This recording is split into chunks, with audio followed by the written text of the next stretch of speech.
Assalamualaikum warahmatullahi wabarakatuh. Perkenalkan, nama saya Muhammad Arizaldi Eka Prasetya dengan NPM 22080100074. Di sini saya akan mereview materi PSI pada pertemuan minggu ke-14 mengenai kegagalan proyek IT. Yang pertama yaitu pada perusahaan Fox Meyer Corp. Kecerobohan instalasi sistem Enterprise Resource Planning atau ERP pada tahun 1996 berkontribusi pada kebangkrutan Fox Meyer. Yang kedua yaitu konversi ke sistem order entry baru dari The Co. dipasang pada Desember 1997 telah menyebabkan perusahaan Snap-on Inc.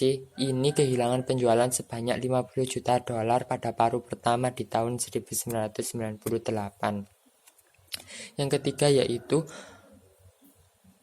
Grainger Inc. Grainger menghabiskan setidaknya $90 juta pada perangkat lunak dan layanan ESP pada tahun 1998 dan 1999. Namun sistem ERP melakukan salah hitung terhadap persediaan gudang dan sering mengalami crash, sehingga 6 bulan terburuk Grainger kehilangan penjualan senilai $19 juta dan kehilangan keuntungan sebanyak $23 juta. Yang keempat yaitu Greyhound menghabiskan setidaknya $60 juta di awal 1990-an untuk membangun sistem reservasi perjalanan bus yang diberi nama TRIPS. TRIPS gagal total saat dipasang di tahun 1993 dan mengalami kerugian $61,4 juta pada semester pertama di tahun 1994. Akhirnya CEO dan CFO Greyhound mengundurkan diri. Kemudian yaitu pada bulan November 2012, Angkatan Udara AS menghentikan proyek ERP yang disebut Sistem Pendukung Ekspedisi Tempur setelah mereka terpaksa mengeluarkan dana sampai $1 miliar, tetapi gagal dalam menciptakan kemampuan militer yang signifikan. ICSS tersebut seharusnya dibuat untuk menghentikan lebih dari 200 sistem TU kuno mereka. Faktor penyebab kegagalan proyek IT dari beberapa contoh kasus di atas. Yang pertama ada ruang lingkup yang tidak jelas karena kurangnya kesepakatan, kurangnya komunikasi dan koordinasi.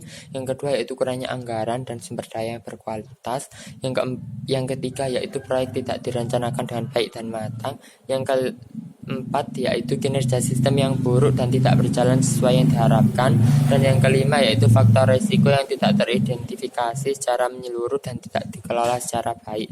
Kesimpulan dari kegagalan proyek IT yaitu semua perusahaan atau instansi dapat mengalami hal yang sama dan sewaktu-waktu juga akan terjadi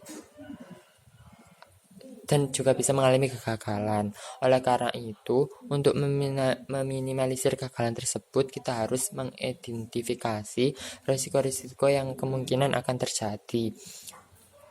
Selain itu, perencanaan yang matang juga mempengaruhi proses proyek dalam IT tersebut, terutama untuk ERP atau Enterprise Resource Planning harus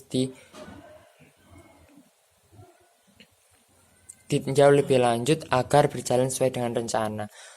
Sekian review materi yang dapat saya sampaikan, kurang lebihnya saya mohon maaf. Wassalamualaikum warahmatullahi wabarakatuh.